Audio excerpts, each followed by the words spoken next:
Le Flash Info avec le centre de stockage de la Manche. Une enquête ouverte pour homicide volontaire à Cherbourg. Samedi, le corps d'une femme a été découvert inanimé à son domicile situé dans le quartier Batavia.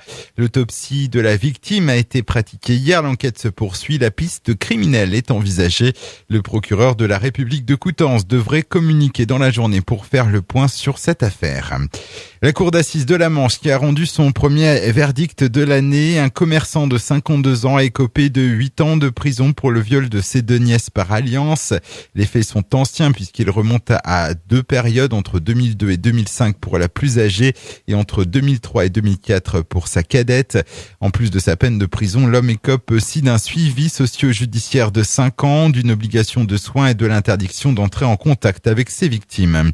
Le réacteur numéro 2 redémarre à la centrale nucléaire de Flamanville. La fuite d'eau sur un circuit de refroidissement détecté lundi en zone non nucléaire a rapidement été réparée. La phase de remontée en puissance doit démarrer aujourd'hui.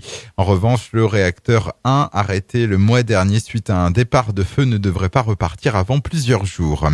À Équeurdreville, une octogénaire évacuée vers l'hôpital après avoir été renversée par un poids lourd. Les faits se sont déroulés ce mardi vers 10h rue Général Leclerc. La victime a été blessée au pied et l'accident a pu causer quelques perturbations de circulation. À Cherbourg, le squat de migrants situé à côté de la salle nord-est dans le quartier du Maupas sera bien évacué. La municipalité a obtenu hier l'autorisation d'expulser la quarantaine de réfugiés installés sur le terrain. Ils ont 3 jours pour plier bagages. Si ce n'est pas fait, les forces de l'ordre sont autorisées à intervenir. Et puis du cyclisme, la deuxième étape du Tour de Normandie remportée ce mardi à Forges-les-Eaux par le néerlandais Fabio Jacobsen. Au terme d'un sprint massif, le Vallonnier Anthony Delaplace conserve son maillot de leader.